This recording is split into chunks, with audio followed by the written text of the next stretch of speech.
I think let's start with the Notre Dame offense. And I think the biggest thing now is at this point in time, the only thing I care to watch on Sunday or Saturday when it comes to Notre Dame offense is what is your line going to look like? That's the matchup. Then it's the line and Jeff Quinn against the Toledo front, but also the defensive coordinator, Vince Karras, and what he's going to throw at them and what type of game plan is he going to have, and are they going to be able to pick this stuff up? Because talent-wise, they should be okay on Saturday, but are they going to be able to do the things schematically, technically, mechanically, force-wise that says, okay, yeah, they picked that stuff up and they're going to be fine when they play Purdue and Wisconsin and Cincinnati. Or, yeah, they did it because they played Toledo. When they play a team with a pulse on defense, they're going to be in trouble. Well, and I think we're definitely going to learn something here about the offensive line, because we've heard stories about how in the Harry Hiestand days, there was nothing that the other team could throw at them that they hadn't seen in practice, right? They were very well prepared from a scheme standpoint, right? And we've heard a little bit of the opposite now with the new regime and the offensive line room. So I think we're going to learn a lot about this group based on what is going to get thrown at them from a scheme standpoint. Are they going to be prepared for the stunts and the slants and the twists and the games that are going to happen in the front seven? Or is it going to be like, whoa, that's the first time we've seen that? You know what I mean? And look, I'm not anticipating they're going to pick up every single one. A guy's going to get turned loose at some point, right? It's just going to happen. It's still game 2, and you got a brand new left tackle playing. So there's going to be some growing pains, but I think we're going to get an idea how well prepared this group is from a schematic standpoint.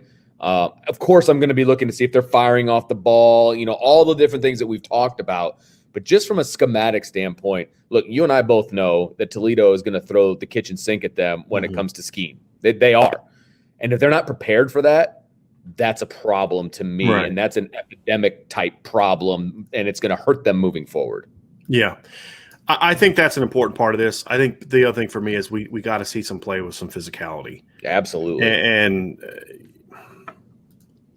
they have to. If they don't come out and play hard and just blow Toledo off the ball, honestly, I could even somewhat live with some mistakes in some of those areas you mentioned. I could live with that if I thought that, boy, they're going to play physical. Their talent, because talent will win out in that situation. Sure. So, but can you play at the physicality? That to me is the thing. Because the other stuff, I always feel like Vince, even a mediocre coach, and I don't think Jeff Quinn's a bad coach. I've never said he's a bad coach. And just a solid coach is going to be able to figure that stuff out eventually, the twists and the stunts and things like that. You'll be able to figure that out eventually.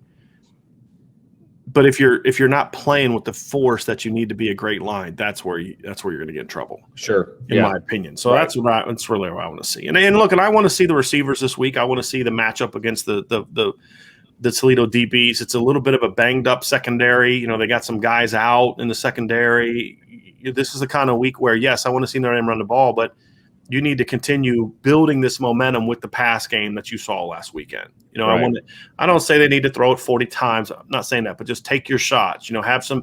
Let's see what Coach Reese does to scheme up this staff. And so we know what he did against Florida State. Did he just run plays to run plays, or is he going to scheme up Toledo specifically for Toledo? I anticipate he will, but you never know until you get to the second game. All you have right now is one data point. So I'm curious to see, what are the things he does schematically to get these guys going in this game. Those are things I want to see from this game. So it's more about just not so much this player versus that player when you're playing Toledo, especially their defense. It's more about what kind of preparation, what kind of game plan. It's a short week. Do they just say, hey, let's just go out and do what we do and get the W? Or are they going to say, hey, look, let's go out there and treat this like a normal game where we're going to try to figure out ways to get our best players isolated, move guys around, do all the kind of things, which I thought they did a great job of last week. You had all summer to prepare for that. Yeah. Where you learn the next thing you learn about a coordinator is, okay, well, your game plan when you had all summer to prepare looked great.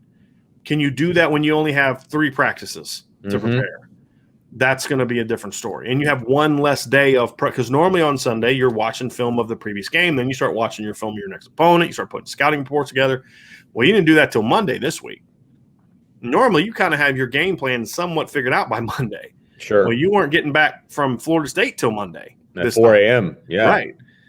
So, we're going to learn. Reese too, and I'm excited to see what he's going to do. I'm optimistic he's going. Like when I ask that question, it's not a doubting Tommy Reese question. It's just literally as a football coach, that's what I always look for when I'm evaluating a football team is what do we see new in week 2? Yeah. That's going to be determined by what our players can do, but then also what are the weaknesses of this upcoming opponent? Because what Florida State did well and didn't do well is going to be different than what Toledo did well and doesn't do well. And that's what I like evaluating about a coordinator. Okay, what wrinkles are we going to see this week? What are you going to do to counter what Toledo is going to do based on what you did last week? Those are the things that I want to see, and not just come and say we're going to go 12 and 13 personnel all day and establish the run. It's not going to make you better. It's not going to help you beat Wisconsin and Cincinnati and stuff like that. You got to establish the run, but you got to do it within the framework of who you think you are as a football team.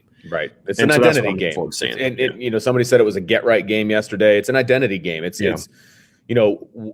we think we know who this offense is, but I need to see it on a consistent basis to know what this offensive identity really is. And like you said, I'm not looking at specific player versus player matchups in this because look, I'm not going to feed anybody a line of BS that I'm looking for. You know what I mean? If it's a one-on-one situation, the Notre Dame player should win. I mean, that's just the way it is, right? And that's where these two programs are. And I have a lot of faith in what the wide receivers did last. And I'm basing everything on last week, right?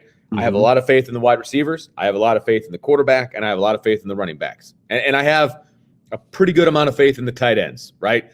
Do I think Michael Mayer is going to drop 2 key balls again? No, I don't. I think he's going to get that cleaned up. So my focus offensively is going to be on the identity, number 1. Number 2, the chip on the shoulder with the offensive line and the scheme of the offensive line and how they handle the defensive side of things. I think the rest of it's going to take care of itself. If they continue on, the path that we think that they're on and the way that we, things that we saw in game 1, this offense is going to score a bunch of points. There's no question about it. And it's going to be fun to watch. It's just, we're going to have to isolate some of those little things and see if this team has taken the step that we think that they can and should take at this point. So, not a lot to keep an eye on offensively, unfortunately. Right. I'm going to be focused on the big daddies in the middle. That's where I'm at. Yeah, I am looking forward to seeing what they do defensively. I mean, offensively on the outside. And because I do think there's things we can still learn. It's like, look, the receivers had one great game against a mediocre secondary. Okay, this isn't can they do it again? Right, that's the thing. A repeat performance is really what you need to see. Do they do anything to get Braden Lindsey a little bit more involved in this game? Because they had stuff designed for him last week, right? But just the time and all that. So, it's more about not that they didn't do things for him last week, but a lot of things they did for him last week were the deep shots, which makes total sense because that's where you want him to be. But, what are some other things they can do to kind of get him rolling? Do they try to come out with some screens for him? Do we see a reverse to him this week? Do we see maybe some more levels concepts, those top-down concepts we've talked about, the vertical stretch type stuff?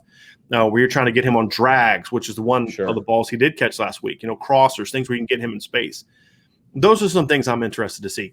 They got to get Avery Davis going. To me, that would be a point for me. It's like, look, he had no touches last week. We got to do something to make sure that that Avery doesn't get lost in the mix, especially now that Lawrence Keys is gone.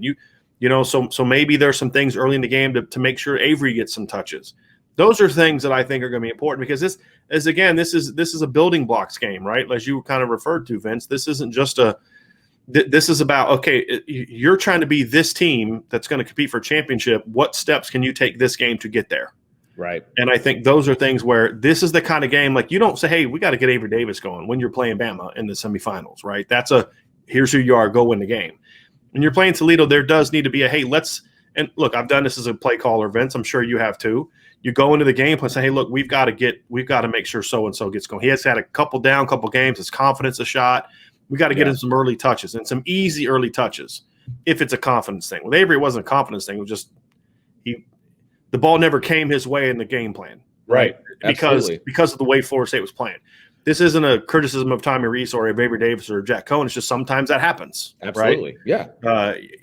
Kyron Williams got a ton of touches. Michael Mayer got a ton of touches. Kevin also got a ton of touches. Well, everybody can't touch the ball every week. Right. Yeah, exactly. Right. But because they didn't get a ton of touches last week, this may be a game to say, hey, look, let's run some look screens. Let's look some people call it now screens. Let's try to get some quick game stuff to Avery. Maybe we do a jet sweep or two to him. Maybe we get Braden Lindsey on a reverse, something like that, right? I want to see if they do guy, we're going to keep doing our game plans the way that it is, and eventually that'll come as part of the normal game plan.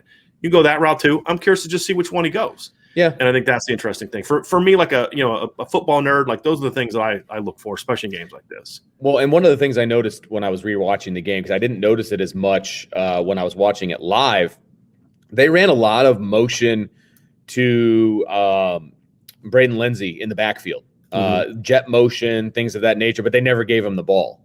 And so I'm interested to see if they're just trying to set something up for later. What does that look like? Is it window dressing? That kind of a thing. Are they just giving other teams something to pay attention to? Are they just putting a guy in motion to see what the coverages are? What is the reasoning for that, and what's that going to look like moving forward? I feel like they're playing with us a little bit, and they're going to start giving him the ball and things like that. I mean, we've seen how effective Braden Lindsey can be in that kind of a motion set, right? And I think that's smart. Yeah, absolutely. It's not everything is meant for that game. What I mean by that is, yes, you're doing it for that game, because if Florida State would have reacted a certain way, they'd have come back and given him the ball. But it's like, hey, you've now put that on people's minds of, hey, they're gonna be getting Braden Lindsey moving a lot, and at some point in time, if you don't respect that, they're gonna go to it, right?